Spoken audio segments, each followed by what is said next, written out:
What's up, everybody? Tony here with the Patio Slate Podcast. I am joined, as always, by Nate and Anthony. How are you guys doing tonight? Good. What's up, fellas? Good too. I'm hanging out with you guys, having a cerveza. Yeah.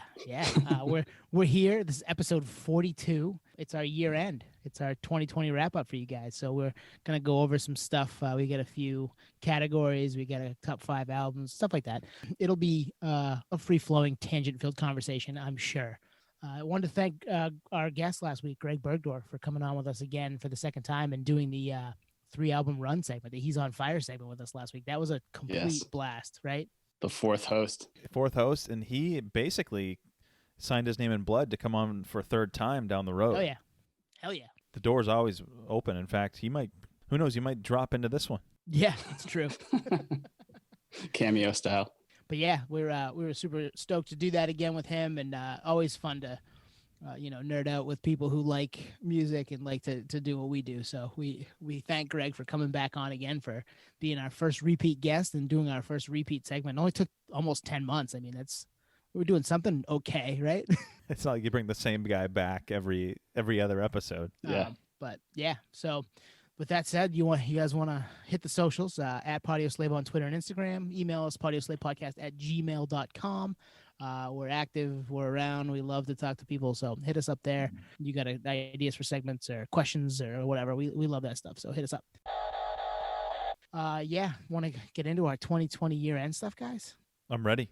Nate, where are we starting? What's the lead off here? Yeah, I'm stoked. Kind of like a year-end wrap 2020. I think we're going to start with favorite new artist to you. So it might be older, something you didn't know about. I feel like this happened a lot on this podcast. Yeah, totally. I mean, I learned a shitload of bands from you guys, and the first one I'm going to pick fits that perfect.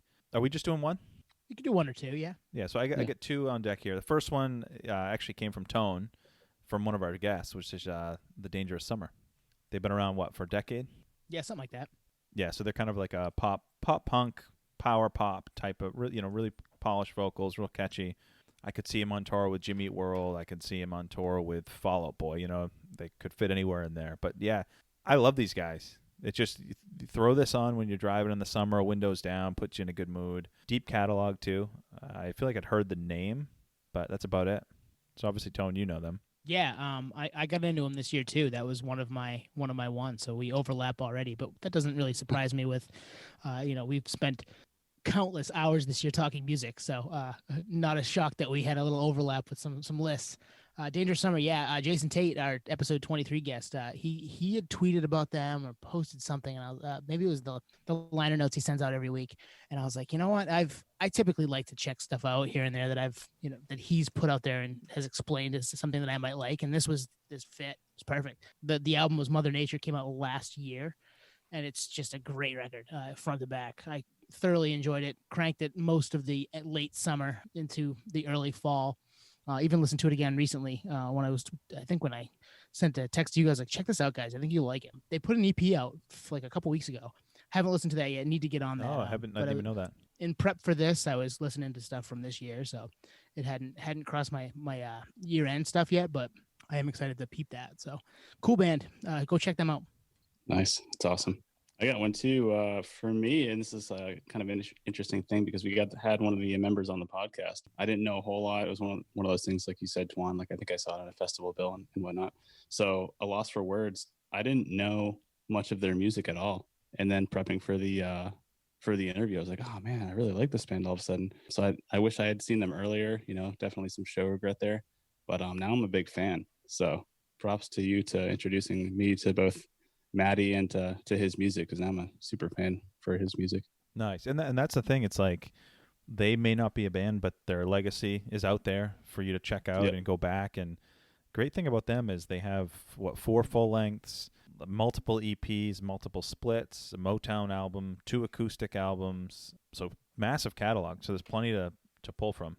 Yeah, they're cool. I similar to you, Nate. I thoroughly enjoyed deep diving into that when we knew we were getting Maddie on, and listening to it since. There's some really cool stuff in that catalog. Twan, I think you and I both watched the Friends Unite for Christmas thing, the stream that they did the other night. That he still got it, man. He can still sing. He's sitting in the living room, hadn't really had any chance to really warm up or do any practice with the guys because he just drove cross country, as you heard on our podcast with with us on episode 39. But he can still belt it out, man. He can still sing. And drinking Fireball the whole time. Yeah, right. Yeah, Nate, I don't know if you tuned in, but if you donated $5 or $10, they would take a shot on camera type of thing. That was another way So to. he owes us some shots then, because I know we donated more than $5. Oh, nice. He said he would buy you a beer too, right? So there's a lot of boozery crossover with this one. Always. We want to go around one more time for the new artists, or are you guys good there? Yeah, no, I was gonna mention Home Safe, the band Home Safe. I found the album One earlier this year, and I really liked that. It came out in 2018. I ended up picking it up on Discogs, so I got the vinyl too. That's a cool record. Hadn't heard of them before. Pure Noise, maybe. Yeah, I think it is. Yeah, they're thoroughly enjoyed that record. I think they've got something in the works for this coming year too. So excited to hear more. And they got a little bit of a catalog too. So definitely a cool band, kind of fits some of the stuff we've talked about here. Check those guys out if you haven't. My next one was the band Hut Mulligan. So I don't know if you guys have heard them. They're, I would say, in that Menzinger's Wonder Years realm. I actually thought they were on Pure Noise, but they're on No Sleep Records. One thing I will say is definitely a bandicap. Like that name, I don't know. Yeah, it doesn't do tough. it for me. It's a tough one. Like I'm not gonna rock their merch, but if you haven't heard them and you like, I mean, even if you like Home Safe, you know what I mean. If you like anything in that realm, this will be great. More closer to the Wonder Years, I think, than maybe Menzinger's, but in that family for sure. I like that. I like the Wonder Years. Yeah, you're a fan.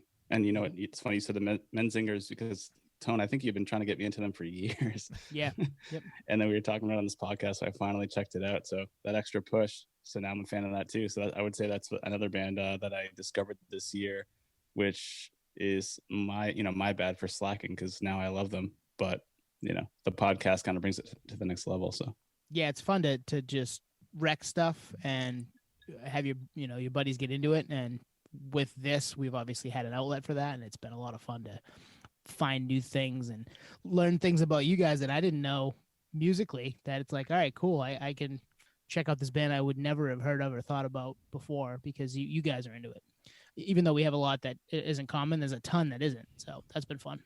yeah, that's a good point. There's a lot of surprises, just a lot of discovery, like doing the interviews or anything that you're talking about. Like there's so much homework involved, a lot of research, like, oh shit, I have to like research this band, but then I become a fan. So it's that extra push because there's some homework behind the scenes, but It sounds like you're about ready to do the Bernie Sanders with a little bit of money. You could help me do even more here. What's that meme? With your help. Once again, I'm asking for your help. That's it. That's what it is. Once again, I'm asking. What's for it your good? help. Oh man. So yeah, kick us $5 on Venmo. Well, I'll set us up a Venmo. Oh man. Yeah. Cool. We want to move on to the next topic. Favorite music moment of 2020, which has not had a lot of necessarily positivity as far as live music and stuff goes, but there have been some cool music moments. Favorite music moment of 2020. Ooh, this is a hard one. Nate, you're scratching your beard. I think you need to lead us off. Yeah, give us some Yeah, hints, bro. I'm juggling a bunch in my head. I'm like, What hints? Because there's image coming soon for what's hints. Man, favorite moment. This is podcast related. And I think my favorite moment, music related, ties back to the podcast. It's Frank Maddox and his artwork kind of getting the light of day once again with the represses and Black Stallion from Deftones, and obviously having him on the podcast to get some backstory on that artwork. But to see that come up front again, and obviously out here in San Diego with the collab with Belching Beaver, to see that in liquor stores and stuff like that and see his artwork, it's like, nice, this guy deserves all that attention because his branding, his style is like right up our alley. It's really unique and just classy. I love it. So I'd say that's one of my favorite moments for 2020 is to see his artwork kind of get a breath of fresh air in 2020. Like, this is relevant. This is like we were talking about on the podcast, right? Like, this is like the new Rolling Stones logo. This stuff is timeless. So I'd give Frank credit for that one. Well, he's been super busy too because it was Deftones, White Pony, then Black Stallion, and Ohms.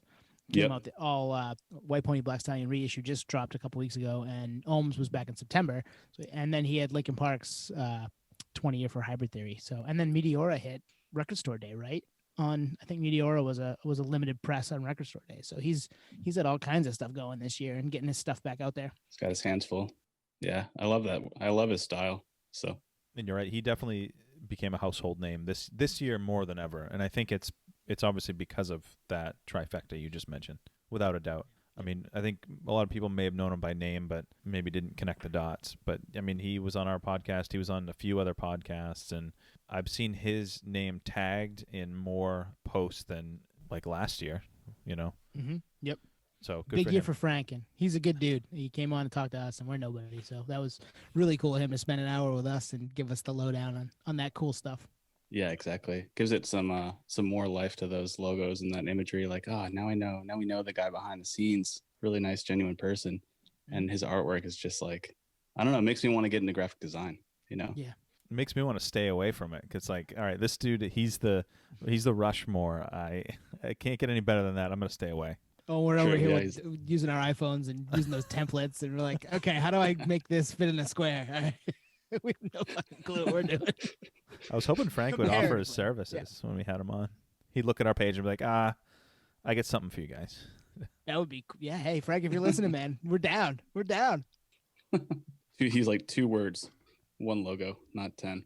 You know, simplify. Get rid of like this, and this, and just do this one pony Patio Slave logo. Drop the. Is that what you're trying to say? Yeah, exactly. Facebook. We don't have. have a the. The Patio Slave podcast. Yeah. Yeah, I guess we do kind of, but it's not in anything, which is good. That was a good one. Tone, what you got? Well, okay, it's funny because we've talked about this for the last. I got to do it. We joked about it in our group text. Just the reemergence of Eve 6 on Twitter is absolutely. Oh, nice. Has absolutely slayed me the last couple of days, and we weren't going to do a set list, and this would have let off a set list if we did. But I had to bring it up because I've just been, doubled over laughing at them, not at them, with them. With all the stuff that's come out of that Twitter account the last couple of days, it's just been great. Tweeting at everybody, "Do you like the Heart in a Blender song?" Just makes me smile. I don't know why. Well, there's certain quirks about it which make it even funnier. Like there's no capitalization; it's all lowercase, and just the clientele of people he's adding are just so random. And then the other thing is, not only the content's great, but it's very active. Like I'll just be like, step away for my phone for a couple hours. I'll come back and he's got 10 tweets. It's great. It's a gift that keeps giving. It's hilarious, especially because we don't know what's true and what's not, what's a joke, what has some truth to it, right? There's just like, it's like a mystery, nerdery comedy thing. And there's always that thing that everyone talks about, or if you're a comedian, like you want to be a rock star. If you're a rock star, you want to be a comedian. So who knows? Maybe he's always been a funny guy and no one knew. Well, the Eve 6 is greater than Tool was a good one. Yeah. The name right now, I think they changed the name. It was Eve 666, then it was Eve 666.5, and now it's Eve Sigs, which is just funny to me. The whole thing is great. He's talking about 90s bands thinking they were bigger than they were, ripping on the guy from Third Eye Blind, talking about the guy from Papa Roach, talking about the guy from Jimmy Eat World, never saying anybody's names. It's hilarious. I don't know why it just is. You're right, Nate. Who knows what's real? I mean, he doesn't name anyone by name. He did the Papa Roach one, but everyone else is like Jimmy Eat World, the other guy from Jimmy Eat World. It's funny. I mean, I think they'll get more spins because of it. I just looked now, and they have 975,000 monthly Spotify listeners. That'll go up. If we check this in a couple weeks, it'll probably be at 1.5 million. It is a marketing ploy, right? It has to be. I mean, the skeptic in me just is like, okay, they've got something coming. Let's hire somebody to help do this irreverent kind of Twitter thing that gets engagement, because it's gotten a ton of engagement over the last few days. I mean, Loudwire posted about it. A couple of different Rolling Stone posted about it. It's like people have taken notice. They've at least doubled their Twitter following. Part of me wants to believe that it's all just he's just saying stuff and being funny. But part of me is like, yeah, this is probably a marketing ploy. And they're going to be like, buy our new album. Even if it is, though, it doesn't matter. You check it out. I mean, I don't know if I'd be checking out a new album of theirs otherwise. So maybe it works. Yeah, I got your attention again. Like, oh, Eve 6, I remember them. All right, cool. I'll check it out. I mean, I love them, so I would check them. I would check it out probably anyway, but that's me. Our I also didn't graduation know they song had a was a live Mil-Spec album out. song. No, oh my God, don't even get me started on that. That shouldn't be. Yeah, you got a backstory? Everybody, that's no, dude. That's just it's Here's to the Oh. Night, which was we had probably more girls in our class than guys. I mean, it just is what it is. Like none of the guys wanted it. I think we all wanted Sweet Child of Mine or no, Yeah. Simple Man. Leonard Skinner's Simple Man was what we wanted. Yep. Incubus Drive. Or Incubus Drive, yeah. Oh yeah, yep. It just it's such a cliche. It's almost like picking Vitamin C's graduation. You know what I mean? That's my issue with it. It's just it was so cliche. Pick something with a little bit of depth to it. I like Eve 6. I don't love that song.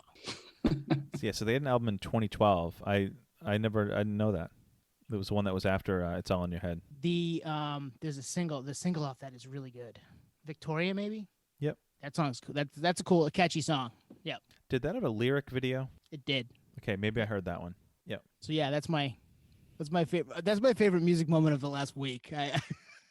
Oh, that's awesome. I watched a couple of live performances online that I enjoyed. I saw Frank Turner back a couple days after my wedding or a day after my wedding. A few other freebies that were a lot of fun. But yeah, that I think Counting Crows the other night was really cool. It was Adam Duritz and another guy, singer-songwriter from that area. That was a lot of fun. I watched that for about an hour. But nothing live. All the live stuff obviously disappeared and didn't get a ton that way. So didn't get my fix. Need more. Totally need more. And I think the streaming, session, Facebook streaming shows and whatnot, I think they're losing their appeal. You know what I mean? Cool the first time, but I want the real thing, baby. Yeah, it's funny you brought that up because I was thinking about that this morning. I was like, yeah, these live things, you keep seeing advertisements for them. I'm like, I wasn't sold then. I'm not sold now. We're getting hopefully closer to seeing actual shows. So I'm not going to piss away money for a live stream. We are getting closer, hopefully, with the vaccine rollout. So that's actually a good segue. So my favorite music moment is actually the only show I saw this year. It was the Life and Death Brigade Fest, LDB Fest, back in February.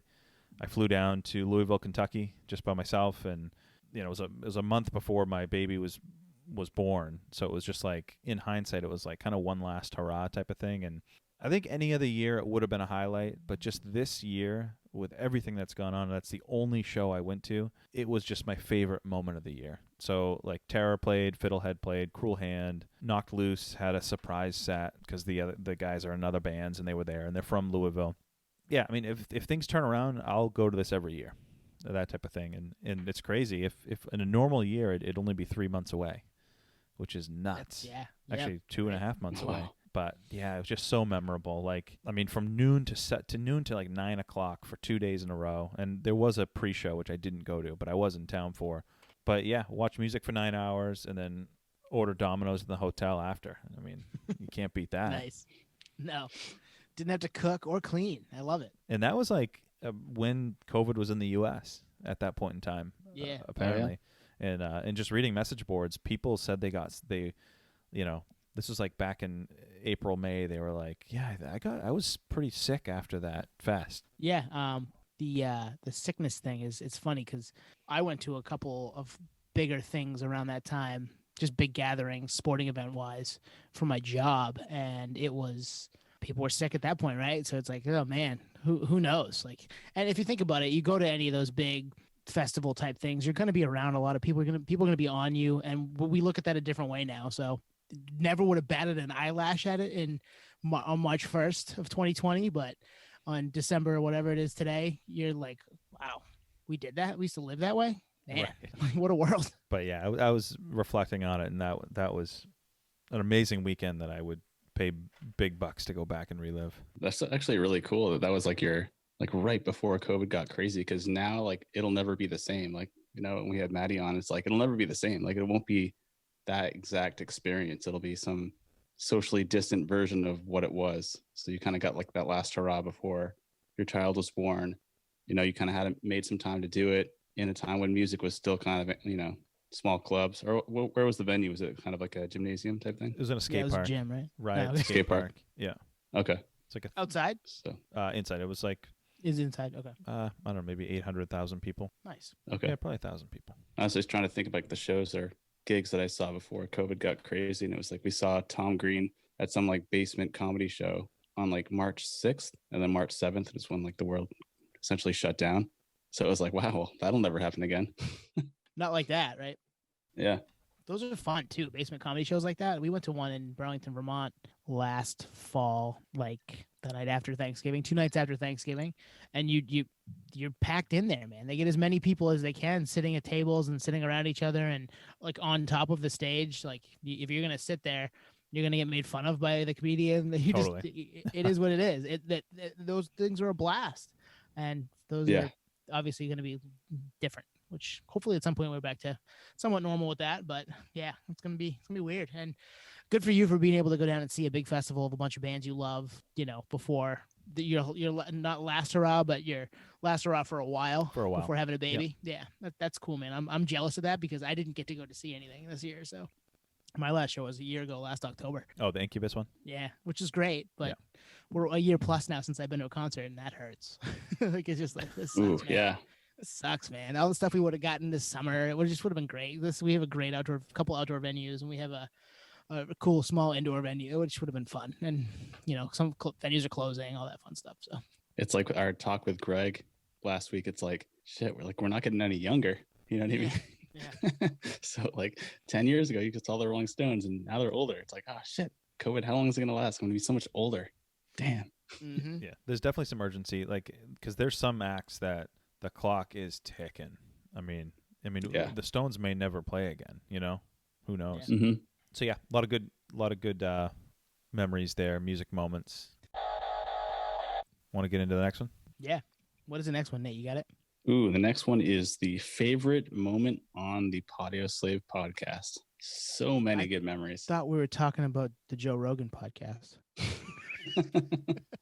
Just kidding. Obviously, I knew it was this podcast. I've got like 5. So Hey, that's good for the clickbait. Joe Rogan? Just kidding. we mentioned Joe Rogan. I'll put his name in the. Hashtag Joe Rogan. We'll get shadow banned from everything. Yeah, exactly. I've got like 3 or 4. I mean, do you want to lead off, Nate? You got one? I got one. Yeah, I'll go. I got a few too. Man, I'm going to say, and this isn't even because he just came on recently, but Greg coming on, not coming on once, but coming on twice. I got to say, I mean, it's just one of those like easy ones, right? Like for him to come on was awesome. For him to come on twice is great. And for him to be essentially a friend of the podcast now, and we talked to him like almost like we went to high school with him or something. It's like, oh, this is sweet. Like that last episode we just did with him was so cool because we're just literally just all geeking out. It's like we're once removed on the fact that we don't even really know each other. And we're just nerding out about everything, the full spectrum of music appreciation. So I got to say that's my favorite moment so far. And that was hard to narrow down. So I have some other ones as well, but I think that one takes the cake for me because it seems somewhat surreal. Well, that was a you driver, Nate. Early on, Nate was the reason we got anybody to say yes or even know who we were. So that was getting him on episode 9. Nate just was like, "Hey, I have an idea. I'm thinking about reaching out to somebody from a band that we all love from that we loved in high school that's still a band, but et cetera, et cetera." And all of a sudden you sent a picture of Greg and we're like, oh man, like that would be really fucking cool. And then you're like, yeah, I'm texting with him. He's down. I'm like, what? Really? Okay. Yeah. We'll chat with him. That was he was our second interview. That was an awesome, awesome moment, awesome feeling to be like, he's down to just talk with us about stuff. Cool. Let's do this. And it was a blast the first time. It was a double blast last week to get him again. And you're right, Nate, talking like we grew up together, have nerd will travel, right? Like it's easy if you all like music and you have ideas about things and are versed in that. You can talk with anybody about that stuff. And same thing with sports, but music is, people come together with that one, I think a little bit even more. It's not quite as tribal. It's tribal, but it's not quite as tribal.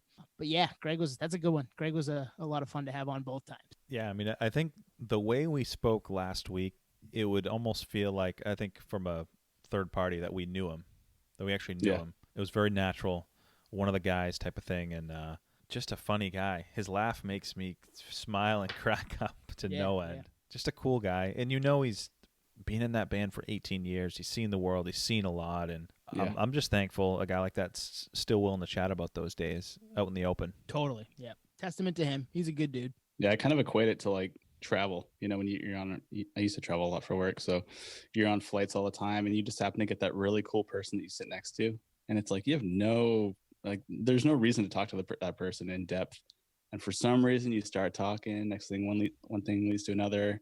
Maybe you're getting some drinks from the the airplane bar or whatever, and you're just chatting it up. Before you know it, you're like friends. So it's almost like that. And then you run into each other at an airport in a different market. You're like, hey, what's up, man? I remember you. That's how I feel about with Greg. It's like, dude, I didn't even know you, and now we're like fucking homies. It's awesome. Yeah. Except Totally. when it's Tyler Durden, then you're. Yeah, but shoot, Panda Edward Norton sitting by himself talking to himself. Spoiler alert for anybody who hasn't seen Fight Club.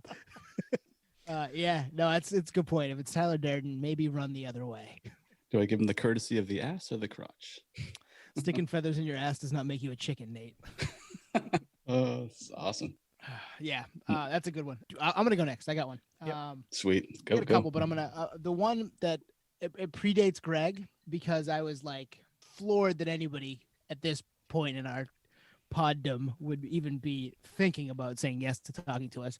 When you sent us the voicemail back from Mark saying that he was down to come on from Amoeba Music, Mark Weinstein, when he said yes in text or in voicemail to come and talk with us and was down to nerd out with three guys that just love record stores, love music, love that whole scene.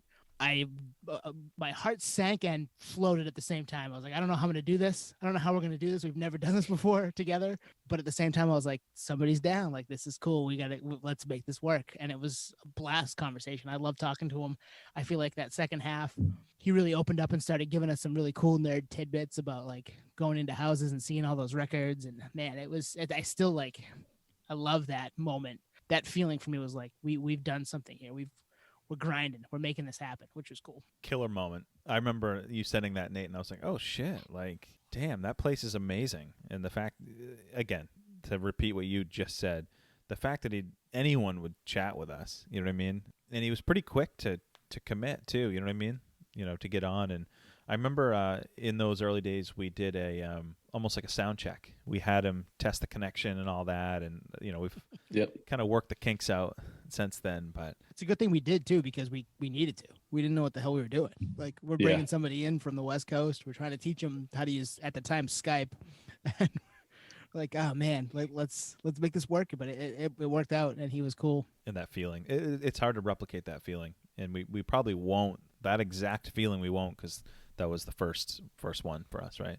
Yeah, no, my sentiment's the same. Where when I got that voicemail, my heart dropped. Like that roller coaster feeling, like, oh crap, I'm just about to go down this huge slope. Like, holy crap, like this is real. Like, so it's like a hybrid of like, I'm excited, but I'm nervous. It's kind of like that Big Break record label showcase that we've had people on the podcast talk about. You know what I mean? You're getting sent out to like do this big showcase, and like, fuck, even if you're not prepared, like it's here, so you better figure it out.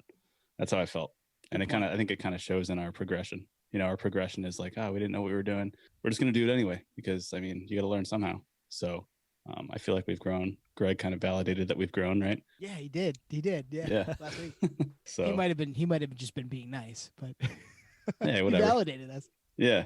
So no, I agree. That was a great moment. It'll forever change.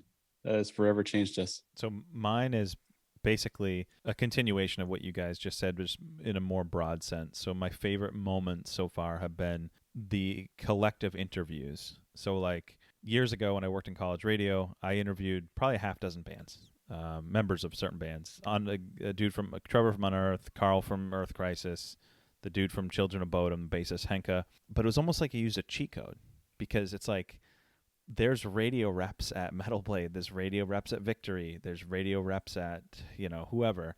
And I just call them up. I remember calling Andrew, the rep from Victory. It's like, could you hook me up with an interview with Carl Beekner of Earth Crisis? Like, yeah, because Path of Resistance was still on Victory at the time. So it was almost like a cheat code. So with this, it's all on our merit. We're nobody. There's no cheat code. There's no, I know this person. It's all genuine. And I think the other big thing is we're now at an age where we've seen a lot, we've done a lot. Like the questions I asked, I still have those interviews. The questions I asked them are much different than now. It's like we want to get into a little deeper than the surface level. So we're asking questions that we've wanted answers to for 20 years, which is much different than back then when I was interviewing bands in 2005. So just kind of thinking about it, and it's like those my favorite moments have been the interviews, the true deep dive nerd sessions with people we don't even know.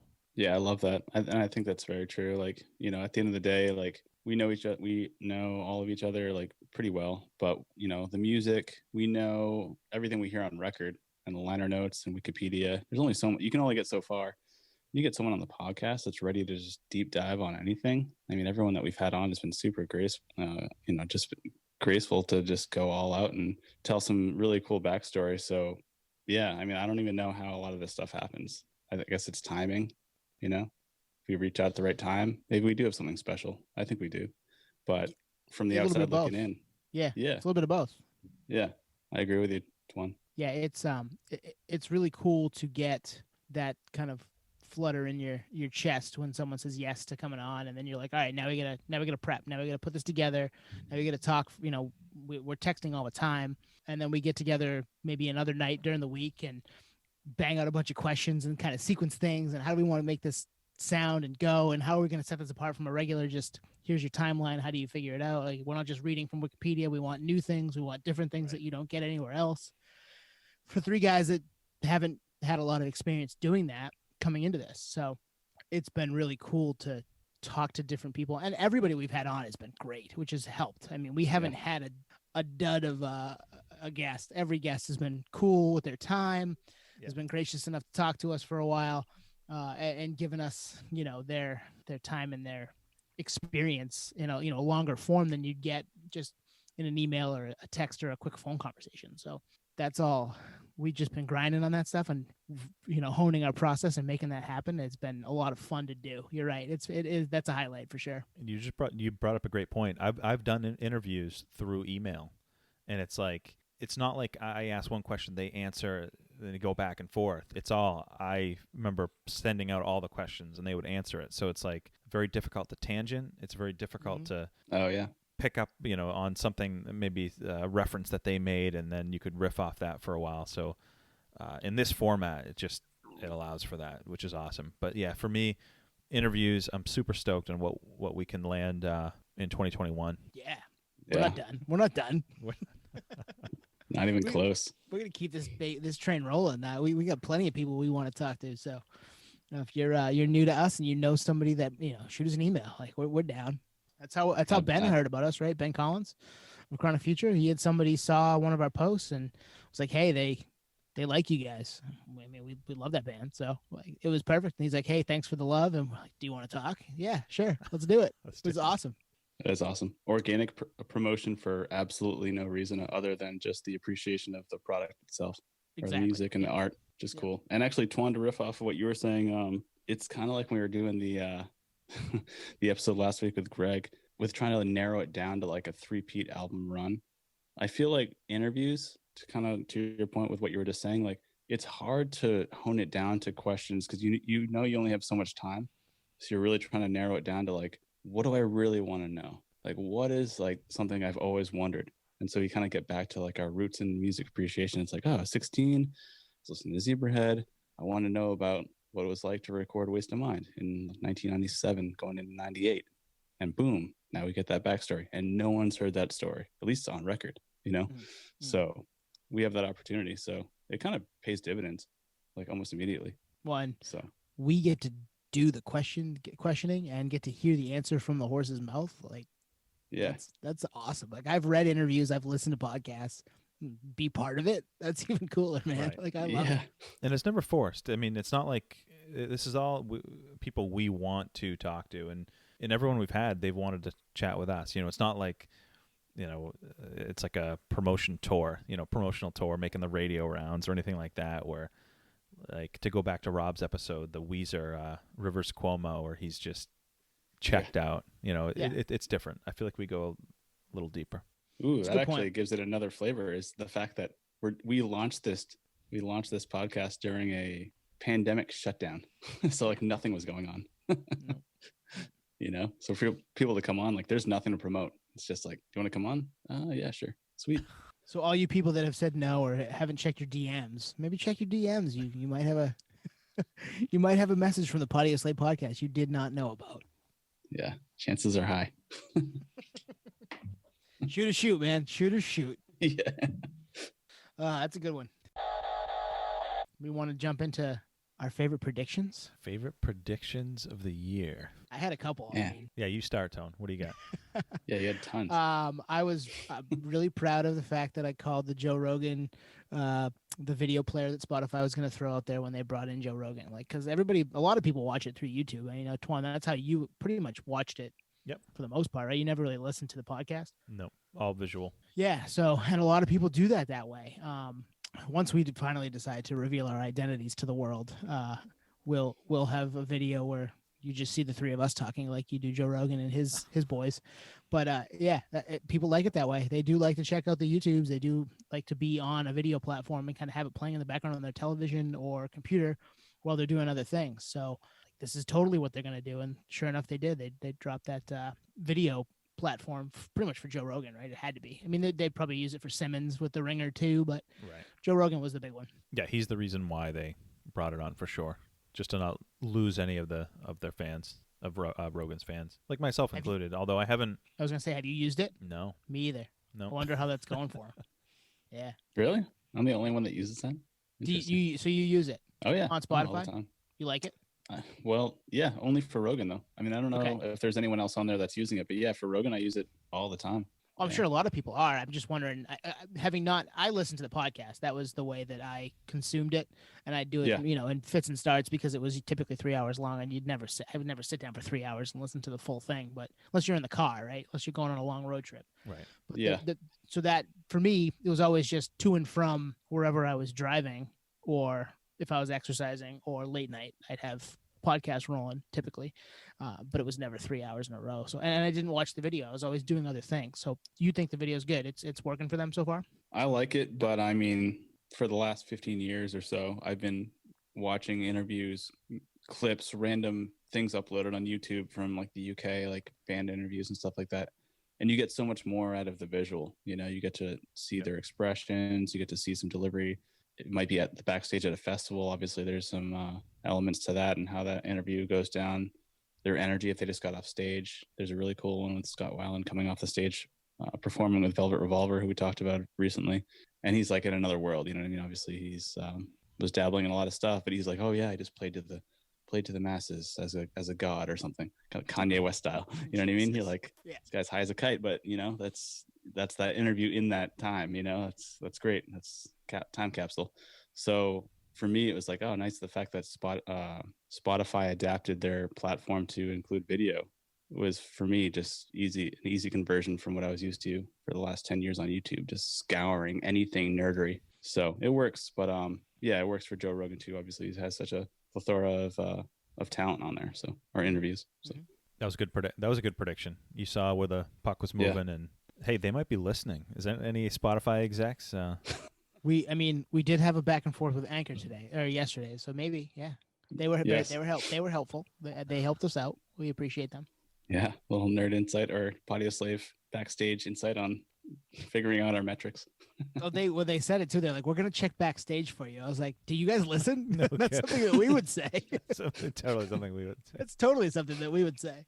Good call, Nate. Though with video, you do get to like see the mannerisms. You do get to kind of read. Maybe the interviewee asks a question that the person or the person being interviewed doesn't necessarily love, and you can kind of see it versus he just hearing it. That's it. I like that. That's cool. Yeah, it's vitally important in a time you need something to humanize everything, right? So if you don't see facial expression, it's just like gets nobody kind of does thrown anymore. in with everything else. We're all wearing masks. So this situation, we're not masked. We are in 3 separate locations. Yep. Way more than 6 feet apart. States apart. Miles, thousands of miles in some cases. All right, that was a good prediction. Yeah, I'm proud of myself. I'm patting myself on the back for that one. I'll go next. So mine is just, I think collectively we saw where the puck was going with regards to how bands would react to not being able to tour. So I think we said, live streams are coming, reissues, getting creative with merch, and we've seen all that. I mean, I bought a incendiary coffee mug. I mean, like what? What? That's awesome. What was it? Clutch slides or clutch shorts or something we were joking about? Yeah, clutch slides, I think. I don't think that happened, but like that's the type of thing, and I think we Yet. And we called, I think, a lot of that, in a lot of the early episodes are like, we know where this is going, and unfortunately, it's probably going to work for bands, but some of the venues, as we've been discussing, aren't going to make it through this. But when at the end of this, there'll be another fresh round of money. They'll be able to play in some venues. But yeah, I would say we just, in general, we called a lot of where this was going. Yeah, I like that one, the swag. We'll all spend money on swag, especially if it's, detailed carefully and something worthwhile spending money on. I mean, that's actually the great divide, right? Is like, oh, anyone can put out some generic merch, but to put some like real thought into it, that kind of reverts back to the Maddox thing. It's like, well, shit, if I buy this, this is a timeless item. I'll use this forever. It's like a nice piece of equipment that you'll just use forever until it breaks, but it's a lifetime warranty or something like that. So yeah, no, I agree with that. And for me, one of my predictions that I really, really liked, just because it was like tried and true. I feel like it had been proven for, I don't even know how long time. Flaming Lips with the bubble concerts. Yep. Nice. Wayne Coyne in the Bubble was obviously part of the show. Just a weird psychedelic band. Like, no one really knows why he was in the bubble other than walking on the crowd, which is really pretty awesome. I guess it was part of the show. It's cool. Actually, well, I mean, and cool. check our YouTube page. There's a video of him going over me and my brother in the ball. So we have that. Oh, yeah. It did happen to us at one point. So go check our YouTube page. Yeah, pre-COVID. Oh yeah, 2011. We got receipts. Yeah. We got receipts. Yeah. Sorry, I didn't mean to interrupt, but that was a big one. No, it's huge. Yeah, and so they've been doing shows recently, and they're going to be doing shows in 2021 in Oklahoma, where they're from, Oklahoma City, where everyone's going to have their own personal bubble. So I think we had talked about that as a prediction on, that's a viable option because it makes sense. It's socially distanced, obviously in your own little mini atmosphere, I guess you'd say. So those are slated for, I think, February of 2021. So we did call that. But if anyone called it, it's the band, right? I mean, it was supposed to be like a stage thing, but now it's actually accepted as a viable option to perform. So I think that's pretty neat. Yeah, no, really cool. I remember seeing it live for the first time. I would go to a concert right now if it meant being in a bubble. I would get tested, get in a bubble, and see whoever. It would be awesome. I'd be so down for that. I don't care if it was 1,000 degrees in that thing. I'd bring in a bag of ice or something just to kind of keep me cool. Like, let's go. Like, I want to do that. If it was a Flaming Lips, I'd be all in. If it was, I don't even care. Give me somebody. Let's do this. Yeah, I'm with you. Hazmat suit, full body, whatever. Get me in there. Yep. Get me in. I've been hazmat suiting anyway at work, so I'm down. So the good thing about these predictions is we'll have plenty more of them next year, as hopefully things turn around. We can kind of see where the ball's rolling with that. So what are we thinking, guys? Top 5? Yeah, let's do top 5. Do we want to start with a few honorable mentions and not deep dive into them, just maybe by name? Yep. Do you guys have any? I do. Yeah. Do you, Nate? No, go ahead. The Newfound Glory album came out in June. We talked about it then. I listened to it again yesterday. There's some bangers on that album. I like it. There are a couple things about it that I don't like, but it's not. They're nitpicky. Like it's for as far along in their career as they are to put that album out. I'm pretty happy with it. Like it's a good record. I'm glad I came back to it and spent a little time with it. So they almost made the 5 spot for me. They were, I think, 6-7 range. So that was one new honorable mention for me. Nice. Twan, you got some? Yeah, I got a few, and I'll just do them by name. Yeah, NFG was one of them. It was close, maybe 6, 7, 8 range. I loved that Code Orange album Underneath.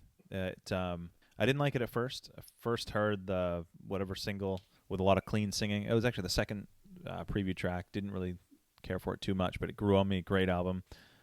Taylor Swift's Folklore. I think if I was being completely objective, 100% objective, this would be maybe the top spot. But I think when I factor in the fact that she's almost a cheat code and she's just on a different playing field. Yeah. I went the subjective route, which is my top 5 gave me a certain feeling. You know what I mean? Okay. Where it's like mine. And so T Swift, I like that Weekend record, and that Drain California Cursed album was pretty good.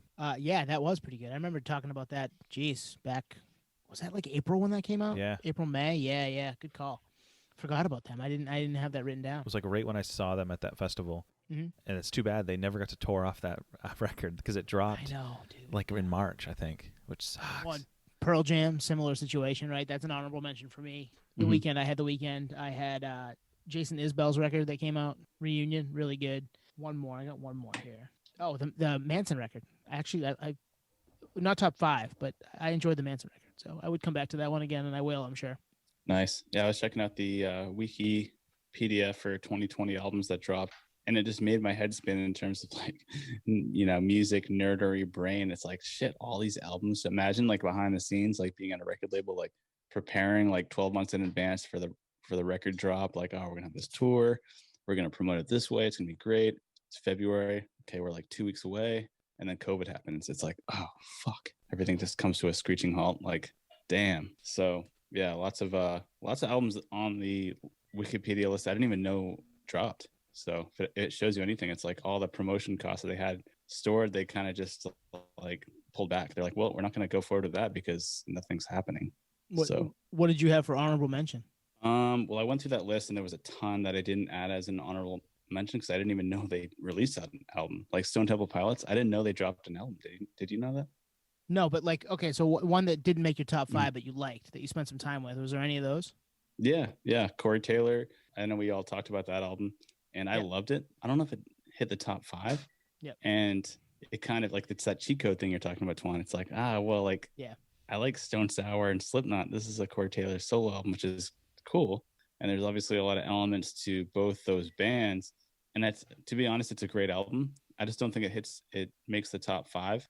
But I really want to give it an honorable mention just because I'm happy that he's just pushing. He's going. He's not stopping.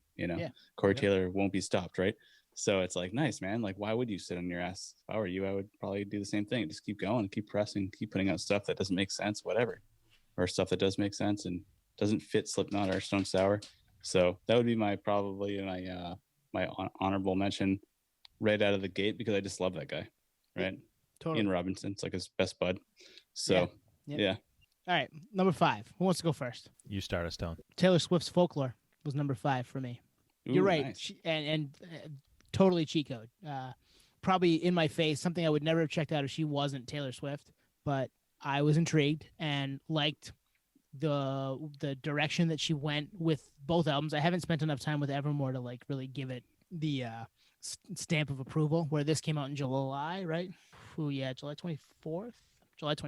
So the song with Justin Vernon from Bon Iver, Exile, might be my favorite song of the year. Like, it's just such a great song. Next level. So that, and I mean, on the back of that song alone, that album is in my top 5. But there's other really good tracks with that. Cardigan's a good song. The One's a good song. There's a few a little further down the list too. But those first 3 songs are just awesome, and I'll definitely listen to this again for sure. Yeah, that's cool. I was gonna say, like, I'm a huge Bon Iver fan. I know we all are, and so like it's similar to that K Flay thing. Like, I didn't really pay attention to Taylor Swift. I don't know why. She's great. She's awesome. I never paid attention to that collab with Bon Iver, and I kind of got reeled in, even though like she's a mainstream like fucking powerhouse artist, and I just ignored it. Traditional like nerd. I'm too good for this type stuff, and like. I heard that song. I'm like, oh, this is great. Oh, wow, she's got a great voice. And I have a coworker that loves Taylor Swift, and he was getting me into her when we would take huge drives up to NorCal for trade shows and stuff. And I got into her like gradually with this album. So like, even it kind of goes back to that segment thing we were talking about earlier. Like, maybe I wasn't into her before, but I am into her now. It's almost like an artist that's been around for a while that I just kind of ignored, and now I'm a fan. So yeah.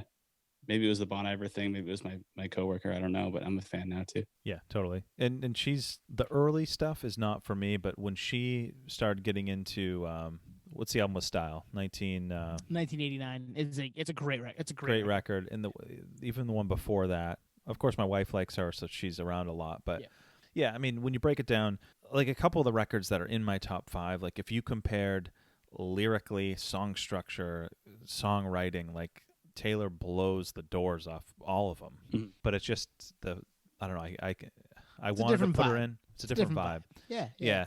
From an objective lens, it's an untouchable album. Well, and it's funny because I'm typically, I've opened my mind up to more things that I wouldn't like. This isn't something that you would hear from me 3 years ago. I did like 1989 a lot and would still ride for that, but I would have been a lot quieter about this. Just as a fan, but now I'm just like, whatever, I like it. It is what it is. I like it. It shouldn't matter why, and I explain why I do. It's just she can write a song, man. She's damn good at it. Nate, what you got? Number 5. That's awesome. I love the crossover. Like, man, this is actually good. So I got to go with it. Yep. Yes, I'm dragging it out. Always, dude. This was hard for me because I edged out one of my favorite bands because they they're great and I love their legacy, but they didn't make the list. So instead I chose Machine Gun Kelly from Twan's influence on, revisit this album. I think you'll like it. So I actually had Pearl Jam number 5 with Gigaton, and I edged it out with Machine Gun Kelly because I was like, I only knew this guy as like an actor and a guy that dissed Eminem. That's all I knew. You know what I mean? Yeah. So I checked out the album, and it goes back to that Bon Iver Taylor Swift thing. It's like the whole Travis Barker thing. It's like, well, there's some validity there. Like, I love Travis Barker, so okay, maybe I'll check it out. And the album's fucking awesome, man. I love it. I didn't think I would get into it, but it's like, this is like a pop punk album that should have come out maybe 10 years earlier, but it works today because we need something that is a mood booster, right? Kind of like an uplifting punk album that like is sing along and happy, not even lyrically, just like tempo wise. Yep. That takes my 5 spot right there. Machine Gun Kelly. That's a good call. Yeah. I mean, what year? I mean, it's 2020 and Taylor and MGK are up at the top. It's just crazy. Like, with departure albums for both of them. Totally. Yep. I mean, that's 2020 in a nutshell, right? Everybody just let's try new shit. Let's do different things. And that's a great record. And we talked about it when it dropped, but I think he pulled it off flawlessly. I mean, I don't know of anyone that's gone from a rapper to that lane. No, you're right. And it's funny because what do we talked about people going the country lane or coming from country to pop last week. Rucker, yeah. No one goes from rap to pop punk. Like that's a stretch. There are elements with both. I mean, people do Travis Barker produced a Run the Jewels song this year. Like there are people that meld both worlds together, but it doesn't happen a lot. Mm-hmm. So yeah, good call to go from being a rapper who I hadn't paid much attention to either. You're right, Nate. I thought of him as the guy that dissed Eminem and, acted a little bit. And then we were just talking about it back in September. It's like, this is actually really good. And the song with Halsey is just awesome. Like, that's just a great song. So, I'm here for all that. I'm down. Let's go. Yeah. Awesome record. Bad on me to just like stereotype something and just move on. Like, fuck, man. Now I'm an open book ever since. 2020 is the year of change for sure. All right, Twan, what do you got for 5? All right, number 5 is actually a band I got into through U-Tone. You had sent a tweet from Chino Moreno about a band, and in hindsight, I don't even know if the tweet was real, to be honest with you. Who knows? But it was Chino Moreno of the Deftones tweeting out this band Loathe from the UK. So I checked him out. Actually, when I first looked at him, I looked at him on Spotify, and I saw the artist, like, if you like them, you like these guys, or for fans of whatever. And there's a band I like called Justice for the Damned, who is from the UK. So I was expecting more of that, like metalcore with these guys, but it's very heavily influenced Deftones, big time. So it's the I Let It In and It Took Everything album by Loathe. Love the album. There's Deftones worship. There's some metalcore in there. Great in the headphones. You want something to sonically get tuned out, throw that album on. And again, this is a departure album for them. Like, there's that song, One Way Mirror, Two Way Mirror, whatever it is, that's Deftones ripoff, but then the next song is metalcore. So they're wearing their influences on their sleeves for sure. But I love this album. Do you guys listen to it? I did when I sent that to you guys. I liked the song that was put out on that tweet, and I'm drawing a blank on the name of it. It was now. That One Way, Two Way Mirror song. Yeah, that one. I mean, when I was like, yeah, no wonder Chino likes this. It's a Deftones. It sounds like mirror. It could be Deftones, right? That song was cool. It was heavy. Like, I remember it being heavy, and I went back and listened to some other stuff too. For me, I would need to be in the mood for it. But yeah, they're damn good. Like, there's some talent there. You're right. They wear their influences on their sleeve, and they've made some noise this year. They not just in their music, like that people have started to take notice with them. I don't know if it was because of Chino giving them the stamp of approval or what, but yeah, they're cool. And I look forward to revisiting some of that. And I want to check that song out again now that you've brought them up again. Cause I forgot, I mean, that was months ago. Yeah. And I'm just like, yeah, I remember doing that. Shit, I need to go back to that. Like, it's one of those things. You just like, oh man, there's just so much going on, so much music out there. I want to listen to all of it right now. Such a cool band. Yeah, I found myself coming back to it. That's awesome. Something you brought to the table, Tone, and that Twan got into, and you're still having to revisit. And for me too. And actually, Twan, when you said it's something that helps you kind of like remove yourself from the present and just get fully absorbed into the music, that's the best kind of music, especially right now. Right? Like one of our segments is like heavy therapy. It's like, man, isn't that what music's all about? Right? That's what the live music aspect is all about. It's just like putting everything on pause for like 3 hours or whatever and just enjoying some live music and then going back to like normal life without doing anything crazy, hard drugs or anything. Like literally just live music. It's so nice. So I'm going to have to revisit this too because I love that experience of just like, nice, I'm going to like digest this music that I don't know much about and just kind of escape for a little bit and just nerd out basically. So that's cool. Start with Two-Way Mirror. And you'll think it's a you'll dig Deftones that. B-side. Yeah. Sweet. So I'm going to jump into number 4 then, because this kind of fits into this a little bit. An album you can put on and just zone out to, and it was something that I didn't think I was going to like when it surprised dropped back late spring. You guys have any idea what I'm talking about? I do, because it's on my list in a different I'm spot. sure it's probably higher on your list. Yes. But I mean, this is not an album that I would have been into until probably this year. So it hit. Nate, what is it? Is it Hum? It is. Yes. It's Yeah. Inlet from Hum. I listened to it again today. I had listened to it probably 3 or 4 times at least when it dropped, and then sporadically throughout the year. 8 tracks. What's like almost an hour, like 50-something minutes, 52 minutes or something. Awesome. It is awesome. Like it's something to put your headphones in and just zone out to. Like it's washes over you.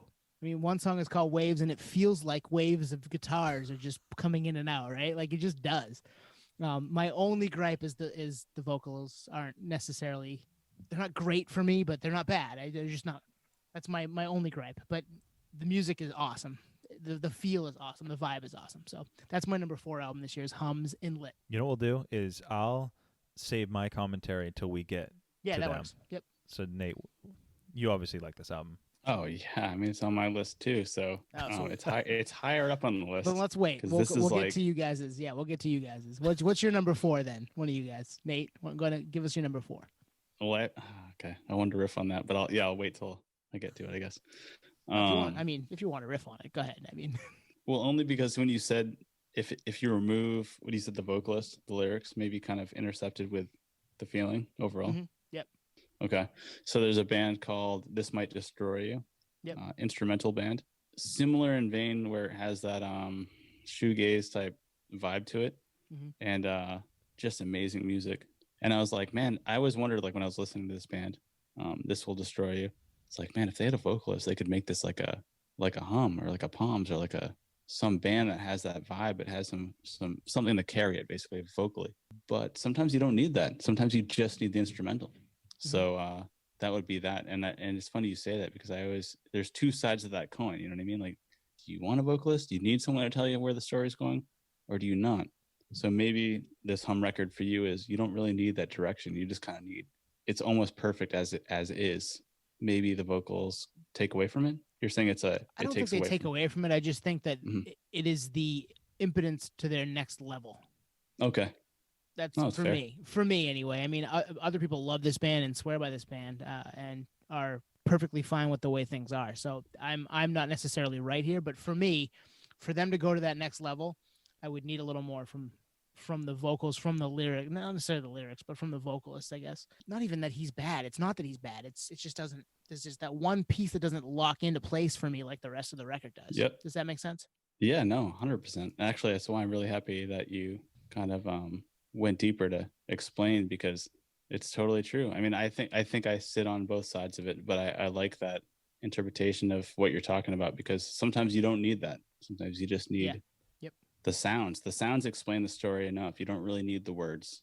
Yep. Because you're putting your own story into it. Something like that. Yeah. So save your thoughts for why it's your wherever it is number till we get to it. Give us your number 4. Right. I like that assessment. My number 4, interestingly enough, is something that you mentioned on your honorable mentions, was Marilyn Manson for my number 4. I love Marilyn Manson. I think he's one of the greatest artists of all time, but I started to drift away on my fandom for Marilyn Manson for a lot of reasons, but this record kind of brought me back in, and I think it's alluding to what we were talking about earlier with artists that when you mentioned Newfound Glory, like different for what they're known for, but good record. For me, this is Marilyn Manson. It's like, this isn't Marilyn Manson, but I think this is why I like it. I think I like it because it's not him, and he's gone a new direction. Realized like I can make something super arty and make a very conducive record that's I think actually a really really great master of work. So, and I think it's probably underappreciated in a lot of ways because he's a legacy artist. So this is like the album that gets forgotten for me. A lot of the albums that came out in 2020, like I literally didn't even know they came out. And this might be Marilyn Manson's like in his top 4 best albums of all time, even though it's completely different from his best work, So yeah, I got to give this number 4 for 2020. Yeah. One of the things that, when we discussed this in a previous episode, one of the things I said was like, the last thing this world needs is like 50-year-old Manson doing the Eminem with like Marshall Mathers Part 2, like Antichrist Superstar Part 2. It's like, we don't need that. So I think he gave the album that, I think to stay relevant, he had to put out. Otherwise, he could still tour, but like, it's one of those things, no one's buying the new album type of thing. But I think it was a good album. Yep. Yeah. You're right, Nate. It's arty. It is a little more, it's not the same vein as his other stuff. And he has other albums that have dabbled in this type of record. But this is the album where like he has one song that dabbles in the old type of Manson songs. You know what I mean? Yep.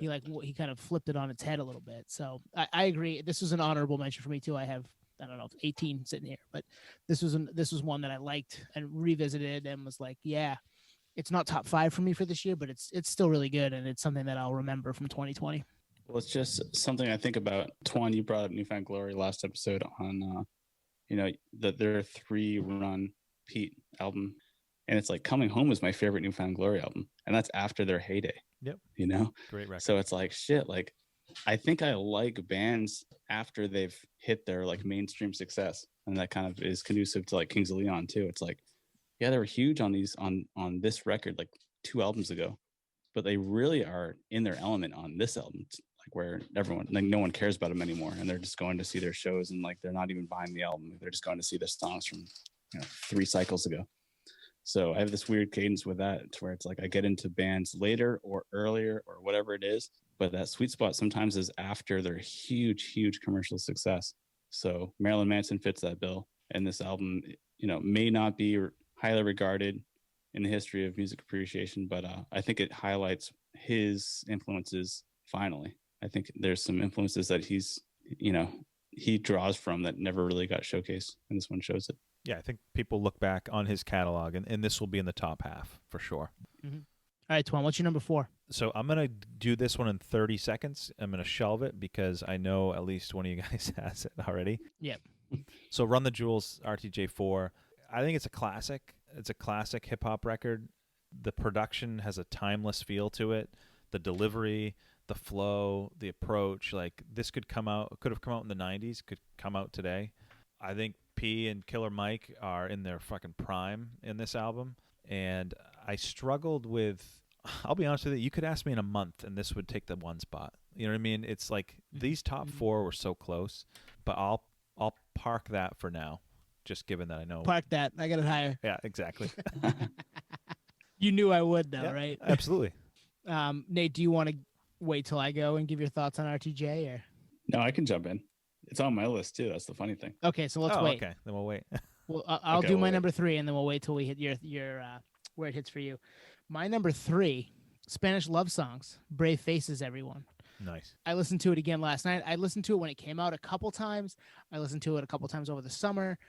It's not a happy album, and 2020 is not a happy year. And I'm kind of like it like foretold what was going to happen to all of us if you listen to it. It's just like, holy shit. How did they know? How did they know the world was going to be so shitty? And we've made good. We've made the world a happier place in our corner of it because we've done this. But man, it's been tough for a lot of people, and they kind of hit the nail on the head before it all happened. I really loved Schmaltz, which came out a couple of years ago. It's another album that I didn't know who they were, and I kept hearing their name, and I was like, I don't know if that's something that I'm into. It is I think it's a tiny bit of a handicap I agree. For them.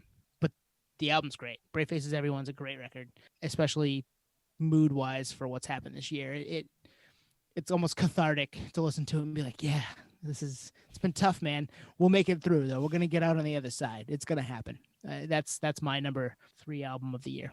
Yeah, so you got me into these guys. Another band that, yeah, the name of the band doesn't really fit the vibe of the music, which, you know, can be a disconnect for some people. But it's funny I mentioned the band Hot Mulligan as like my kind of newcomer band, because I would put those guys in with, you know, they're in this wheelhouse, this Spanish love songs wheelhouse. But great record, and I did go back and visit some of their other stuff, and I can see why you picked it.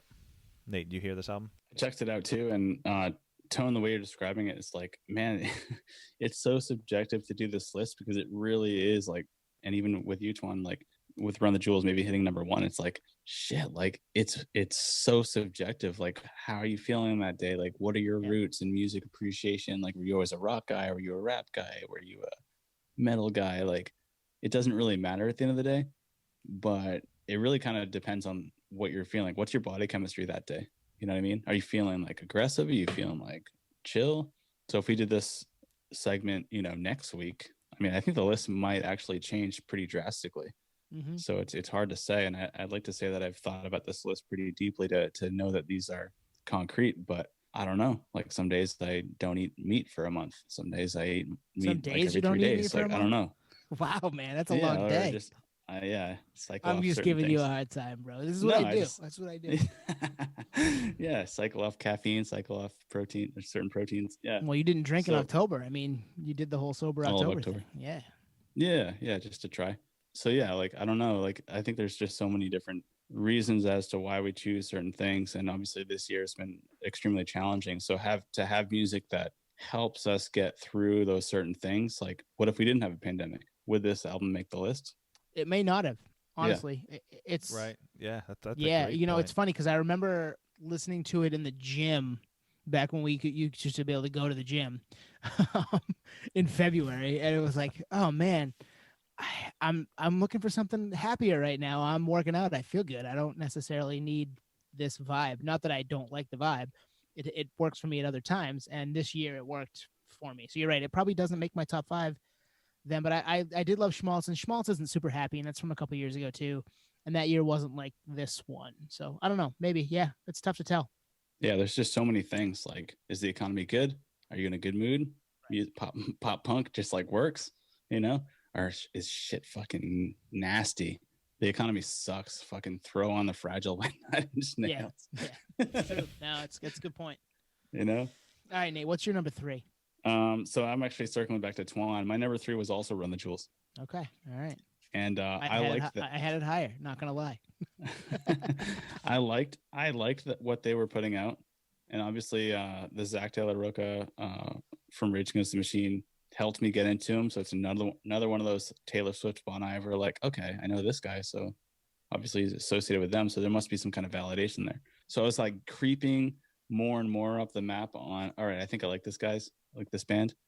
And this album dropped, and we obviously talked about it, so I like geeked out like crazy on this album, and I became like a major fan. And they came through here a few times and like passed up the gigs, and I was like, because rap gigs like aren't necessarily known as being good live, so I've passed like a bunch of rap gigs just because I just know it's not worthwhile live, at least. And now I'm like, fuck, A, show regret, B, like, damn, I love this band or this group. And yeah, this made the top 3. And I'm a hip hop guy, but not like you, Tone. So for me, like, to hit the top 3 out of all 2020s is pretty high regarded. And everything I've seen of them live, they're just on a different playing field. It's a show. You get people, and this is actually another thing where age and experience comes in. Like, the way they move on stage is a 20-year-old rapper. It's just a different, you know, it's AAA versus the big league. Those are guys that have done it before and know how to do it and know the beats to hit and know how to play off their partner. And yeah. Exactly. I feel like there's I've got more of that to come. A lot of interaction. That's awesome. Twan, in every aspect. Yeah.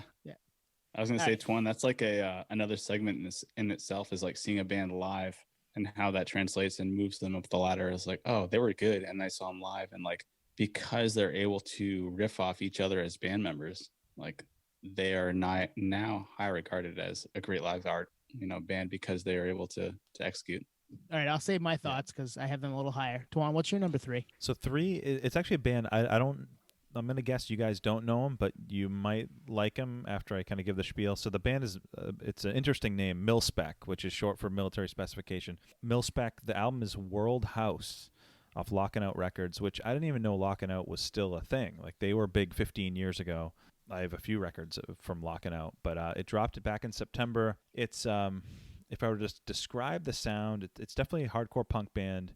I would say if Quicksand and American Nightmare had a kid, so it's got that vocally is more in line with American Nightmare, but there's definitely some like 90s post-hardcore in that Quicksand lane. I'm intrigued by the Quicksand reference. Yeah, same. Yeah, and it's subtle because the vocals are a lot more abrasive, certainly, but it's an 8-song record. It's timeless. I mean, this could have come out same comparison I used earlier. Like this could have come out in the 90s or it could have come in now. It's like timeless production of it. It's just raw. It's if you like any of those bands, vocally it sounds like Wes from American Nightmare. And they're a band that I was almost going to put for my the Rookie of the Year one where we learned about an older artist. I mean, because they've been around for maybe 3 or 4 years, I think. Heard the name. For me, Bandicap, like it's a cool like military specification. That's cool, but it doesn't tell me anything about the band. Yeah. Sometimes I need that. I think it's a Bandicap, but yeah, I think to your point, Nate, top 3 for the year. It's tough to crack, but it dropped in September, and I've listened to it several times a week since then. Do you feel like it fit this year? Like it helped this year specifically? Like had this year not been as crazy as it was, it may not have fit the top 5? Yeah, there's some of that, I think. Mm-hmm. I do think this is a timeless record, but if this was a year with more releases, would it have cracked the top 5? I don't know. You know what I mean? I think it's an in-genre classic. I always use that. I actually think the length of it helps. It's 8 songs, so there are some albums that it's accessible. Yep. I can pick up my daughter at daycare and finish it. Yeah. It's short, super short. It leaves you wanting more. There's something to be said for that, right? I mean, if it's an album that's 36 minutes and you're like, man, I wish this was 50. No, totally. I think, and I actually, looking at my kind of notes, I was prepping for this. Yeah, I do wish it was longer. I wrote that verbatim. It's gone before it ends before it starts, but go check it out if you haven't looked at it. And one other thing, look at the CD cover or the album artwork. It looks like something Frank Maddox would do because it looks very similar to the Higher Power cover that the cover of their album that he did. It's very similar. That's cool. I like that. I don't think he did it though. I don't think he did it. I'm intrigued because this is not something I've heard of, but it's also you've pushed me towards stuff that I would never have paid attention to in the past, and I've been like, damn, I'm glad that door is open now. So this is another one of those situations. I'm sure I'll be like, shit, where have I been?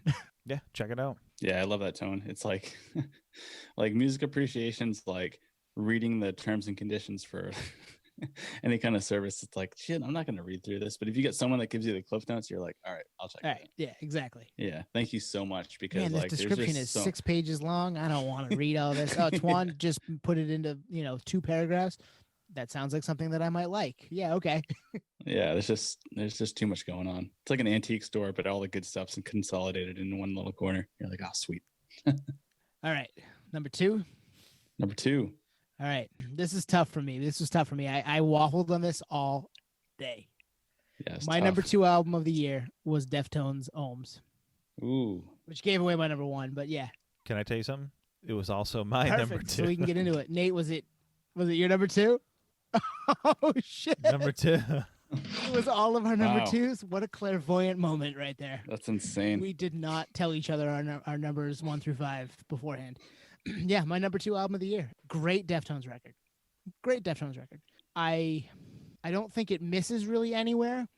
There are a couple points where I'm like, okay, I'm ready for the next song, but not in a bad way. But I will come back to this Deftones record. It'll be a Deftones record that I want to listen to in a month, in 3 months, in 6 months, in 6 years. Like it's a really good, great Deftones record. So yeah, that's why it's number 2 for me. I'm right with you. And I think for me, it was like, it's like, shit, this year is so tough. I need something. I need some kind of music therapy. And the Deftones delivered. And they didn't quite deliver as cohesive on a few of the records before this. So it was almost like they really need to deliver. Not only is this year difficult, but like they need a record that just fucking slays. And this record for me really did. It just helped. It helped a ton. And I listen to it all the time still. I think we went through our like Deftones like in order albums, right? And I can't remember what I put this in, but it was definitely in the top 3 because it Hadn't come It out hadn't yet. come out yet. Hadn't Yeah, it was come out back yet. in the summer. oh, it hadn't come out yet. Oh, okay, Where would you okay. slot it now? I mean, I'd probably put it 4 or 5. It'd be high up. It wouldn't dethrone some of the the staples for us, but it would be up there. I think 4 is a safe placement. Yeah, and that's with a giant legacy. So Mhm. yeah, no, it definitely it checked all the boxes for me. It almost took number 1, but it took number 2 for a band to put out an album this great, sonically just so amazing. This late in their career is a huge accolade. So good on them. Well needed for this year. So yeah, I agree. This Deftones album is amazing, and I know it's a household band, but got to pay dues, right? So they're well deserved. Yeah, it's funny. Do you guys remember when we did a review of this album? I was a little disappointed. Remember, I was a little let down. Yeah. Yeah, I was It's grown surprised. on you though, hasn't it? Oh, super grower. Nice. Like, because you got to remember, it's like the Terry Date comeback. Steph got his shredded, he's now shredding Frank's visuals. And then initial reaction was, it's better than Gore. It's better than Saturday Night Wrist, Yep. for sure, Yeah. even after the first couple listens. I don't know where I'd put it now. It's probably in the middle, but that just shows you, like, their catalog. But definitely, it's grown on me tremendously. One, it may continue to grow on you. You may end up being like, shit, man, like I like Radiant City even more because of this, or I like Pompeii even more because of this, and yeah, it might be top 4, it might be top 3, like who knows? I do skip Ceremony. See, I every like time. Ceremony. Yeah, Track I like that 2 one. with the like Smashing Pumpkins Yeah. chorus. Yeah, there's a little of that. Yeah. I mean, it's just crazy to hit on all cylinders like this late in their career. Like, I was gonna say, like So I'm gonna disagree We were with saying you. number 4. Oh, I'm yeah? gonna disagree with you a little bit, and only I'm not because surprised. well, no, I have to, and I have to. It has to be said because we it talked for the about nerd. Black Stallion, and Yes. none of us loved Black Stallion. I liked it better the second listen through, and Gore wasn't. None of us loved Gore. So, is this like we're gonna every other get one now, or are they starting to fade? I hope not. I really do hope not. I love this band. They're one of our favorite bands, especially collectively. The Patio Slay podcast is a big Deftones house. Like you're not gonna knock us off that pedestal. But at the same time, are they headed down a path that maybe isn't where we want them to go? Like shit, man, I'm a little worried. That's all. Well, Nate, wasn't your point just that it was impressive of how deep in their career they put this out? Yeah. Was that your point? Yes, exactly. Oh yeah, I mean it's I agree with amazing. that. But you're right though. Where do they go? Do they double down on and go heavier, or Chino's getting older and they go more Palms route? Like, and that's where they more potential for duds if they go that route. Yeah, and I'm worried that if you listen to Black Stallion, I'm sure people have that listen to us. They kind of neutered the guitars completely from White Pony in the remixes, and there are a couple of really cool remixes on that record. But I was like, man, like why cut out some of the iconic riffs from your iconic record? Like maybe just reimagine them as opposed to just nixing them all together. That just worries me.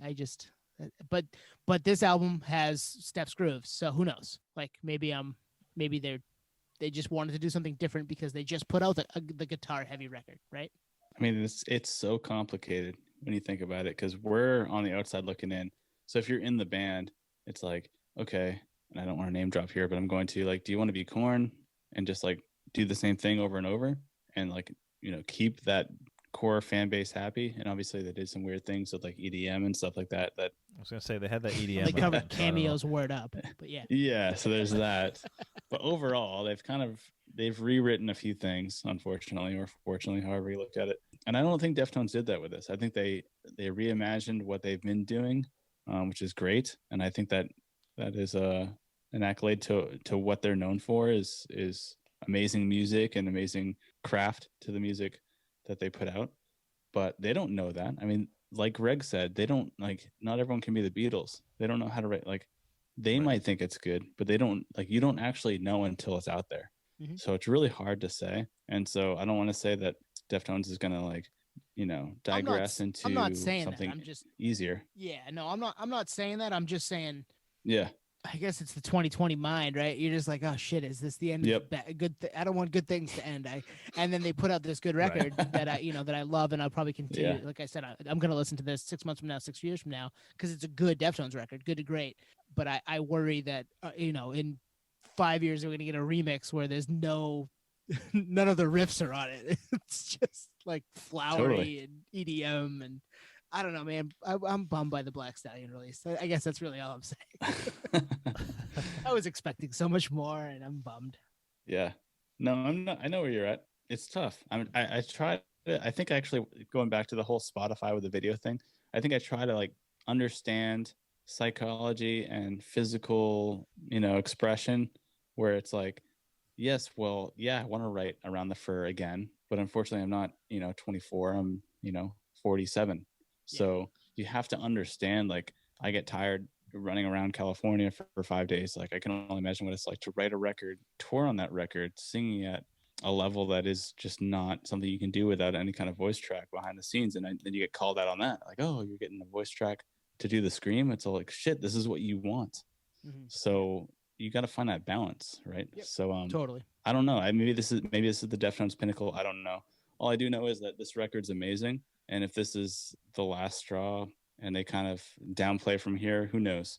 But they still rip. And if we live in the present, we can know that Deftones are still fucking crushing it, which is great. And they're a house band and well-deserved. No, and they're one of our favorite bands of all time. And they will continue to be. And this is going to be slotted right in the middle of that catalog. Like, damn, I'm ready to go listen to that one again. Yep. Unanimous 2 spot. I love that. Out of the blue, right? Like, none of us knew. And earlier today, they were my 1. But I listened to both the last couple of days and was like, I gotta change them up. I love the homework. It's awesome. So we've all done our 2. I guess I'll do my 1. Run the Jewels. Yeah. Run the Jewels 4. Yeah, knew that was. Yeah, it wasn't my number 1 on Monday or whatever day it is. I don't know what day it is today, but it wasn't my number 1 earlier in the week. It is my number 1 today. And like Nate said, I mean, tomorrow I might say Deftones, Ohms is my number 1. So, but this record for me, it was kind of a beacon of hope on top of a spotlight on the ugly parts of our country and the ugly parts of our world that need to have the spotlight shown on them to eradicate them from what's going on, right? Like, it was dropped at the right time, obviously a bad time in our country's history with the George Floyd stuff. They gave it out for free. It had songs on it that fit what was happening in the time before it happened in the time, which was nuts. They were clairvoyant like we are sometimes. It has feature on top of feature. DJ Premier, Pharrell Williams, Zach De La Rocha's verse makes me want more Zach De La Rocha in my life, and we haven't had it, unfortunately. Totally. Like, that just is the pinnacle of this whole record for me. As good as Killer Mike and LPR. The production is out of this world. Josh Homme's on it.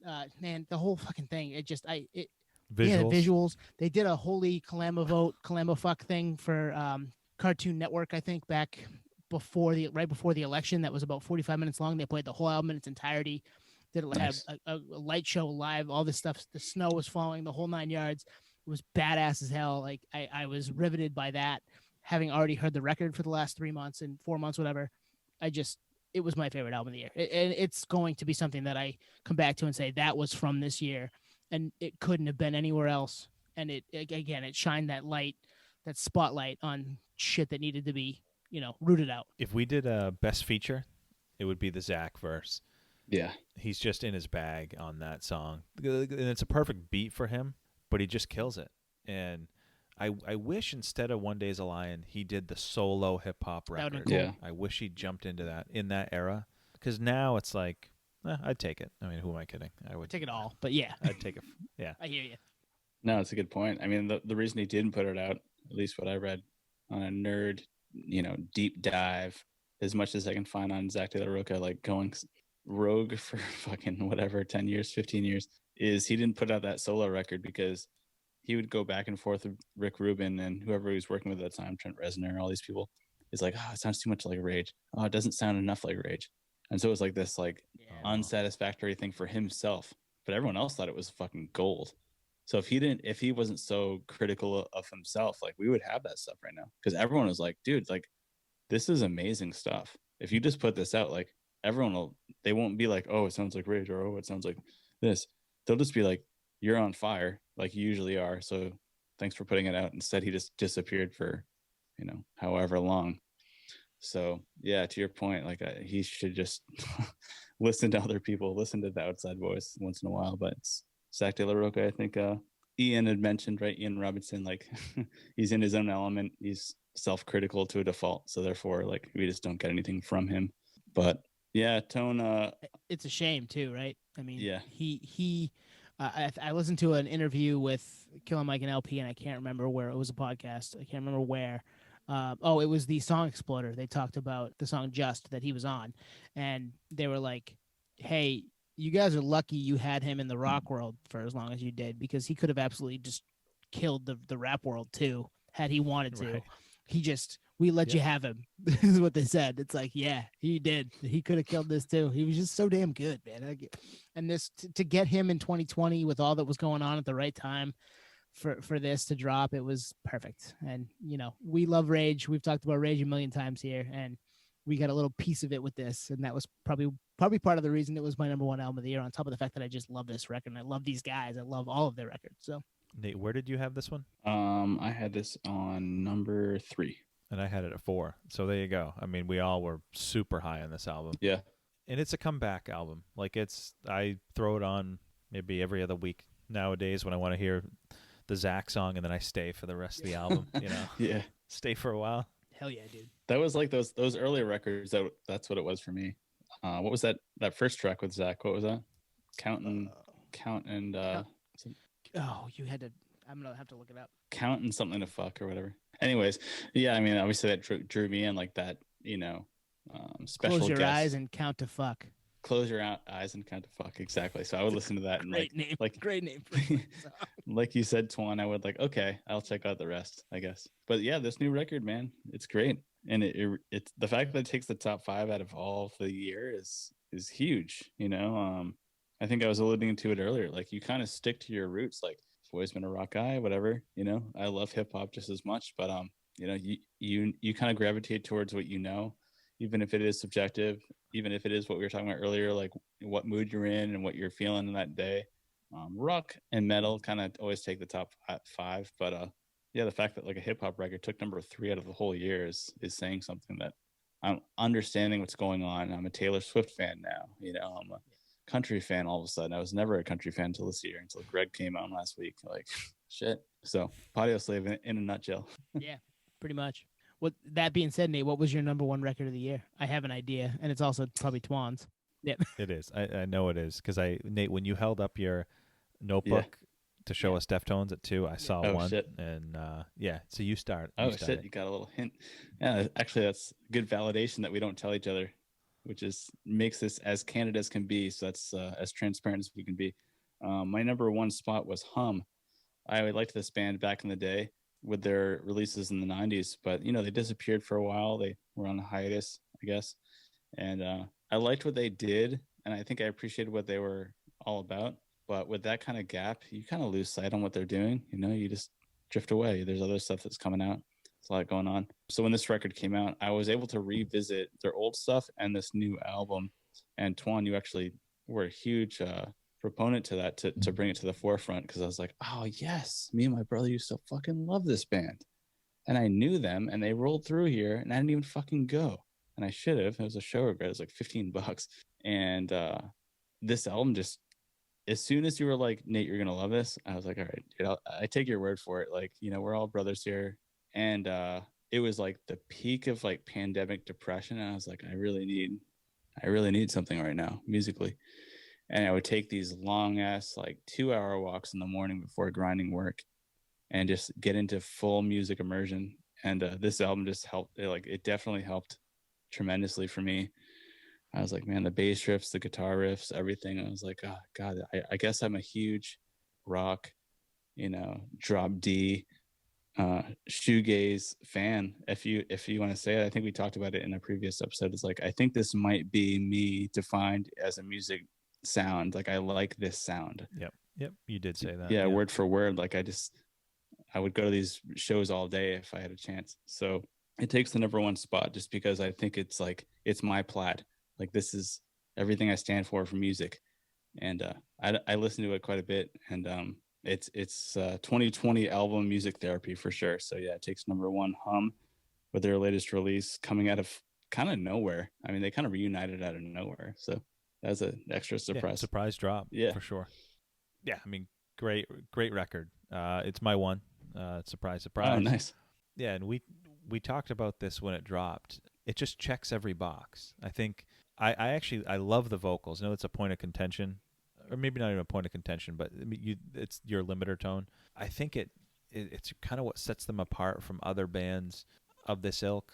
So vocally, the subdued vocals I love. The subdued production, where it's well produced, but it's still gritty. Mm-hmm.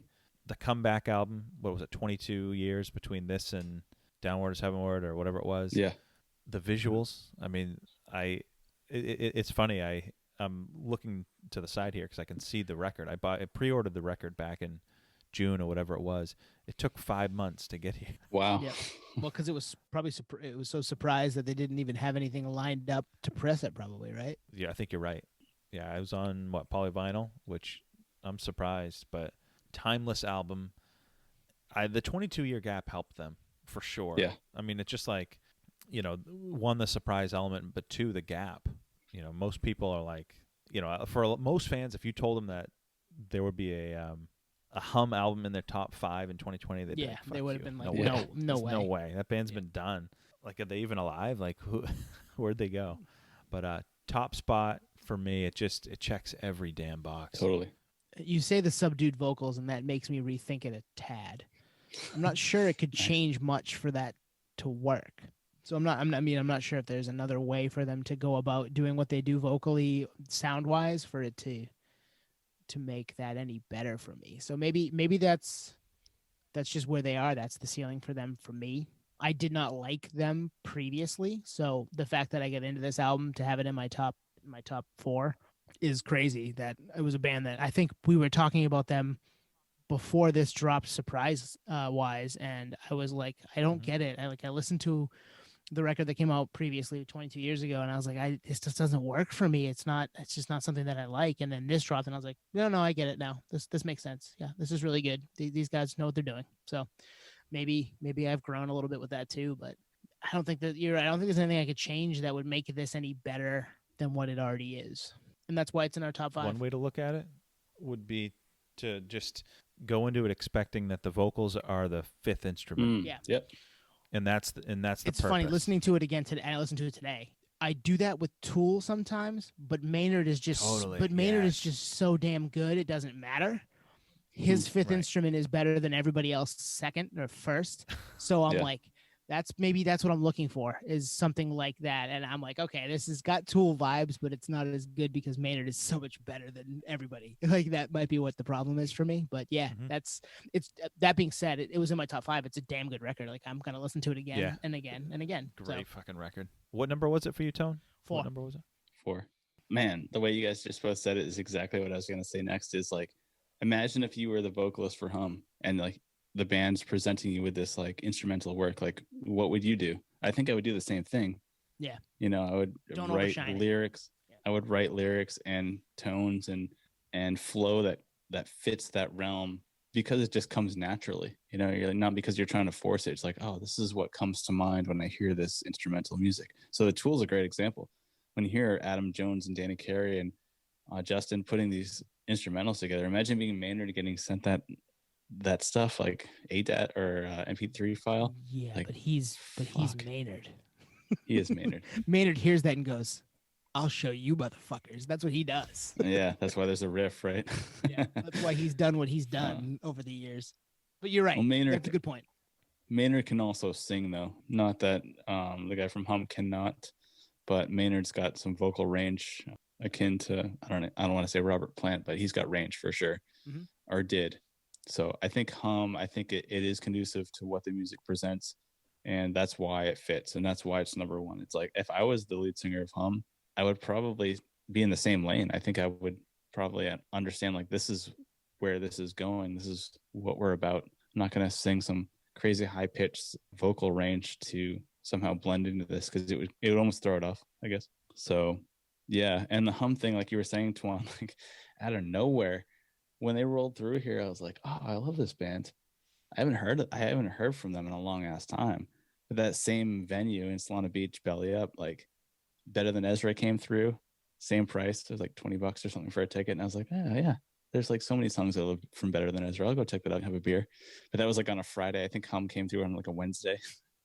Same price and everything. I was like, show regret. Yeah, it's like a Hampton Beach Casino, New Hampshire show. I was like, 90s OG.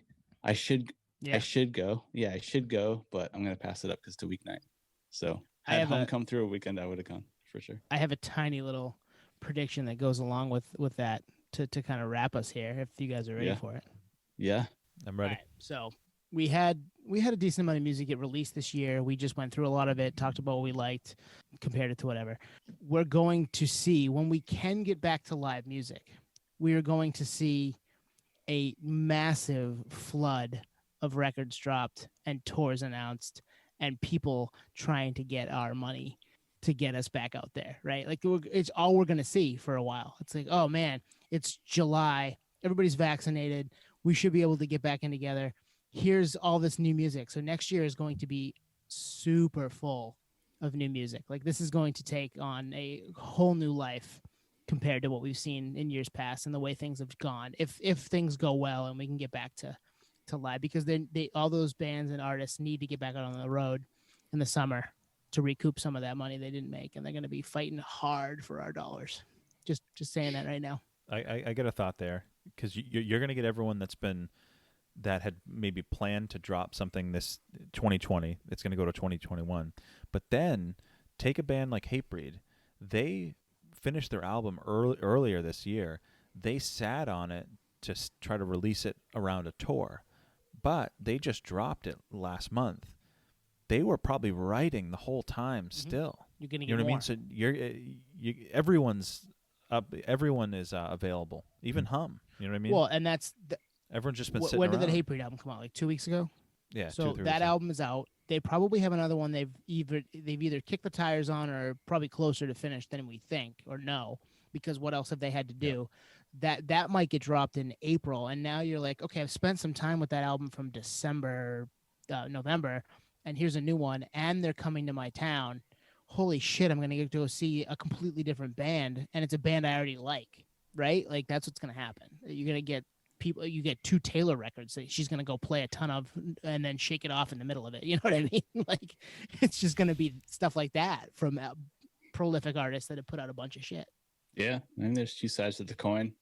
One side of the coin is it's all us nerds that, are fortunate enough to still be working and ready to geek out whenever we can. Obviously I have tickets locked and loaded with the Pearl Jam tour, 6 dates in. So when that's re-announced, like, yeah, I'll just go and take a week off, 2 weeks off from work and follow the tour. I'm already locked in. Tickets are paid for.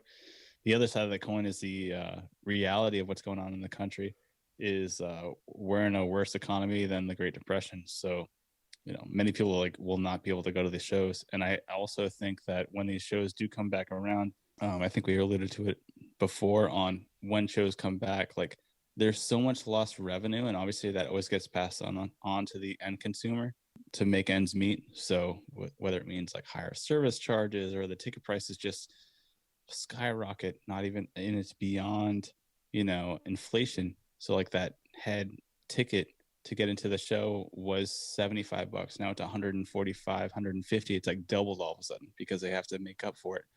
So it's going to change, it's going to change drastically. We'll still line up and go and we'll figure it out. Well, not everybody will be able to. And if your shit's not good, people won't go. So you can charge all you want, but if what you put out sucks, then it's not going to matter. So yeah.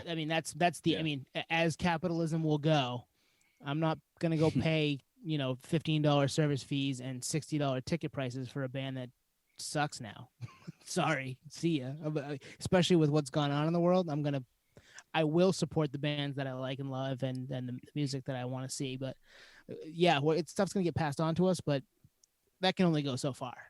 Yeah. I mean, it's just going to get complicated because Twan had mentioned it in an episode, like the capacity is going to be a fraction of what it is. So no matter it'll have to be passed on to the end consumer to make ends meet. So like a face value charge will be at least double just to make up for the capacity change. So everything will change. We'll figure it out. I mean, we're nerds here. We'll figure it out. Obviously, we're industry now, so maybe we can get some comp tickets. Yeah, right. Yeah. All right. That's a good spot to wrap. We should probably call it quits. That was a marathon for us. It's been a while since we've done a 2-hour podcast. That was a throwback. Yeah. Hour 45 minutes special. So, Sweet. We've got some cool stuff lined up for 2021, guys. We've got ideas. We've got people we want to talk to. We've got, fishing lines in the water. We're ready to keep this thing rolling. And we have some more segments we've never even touched that we have been saving to properly do for you. So, pay attention, keep it up, listen to us, hit us up on the socials, hit us up on the email at Podioslave at PodioSlavePodcast@gmail.com and at Podioslave on Twitter and Instagram. So we're available at all times. Hit us up. Yeah, and if you got this far, thank you for spending a couple hours with us. That was fun. We'll see you next week. Peace, podheads.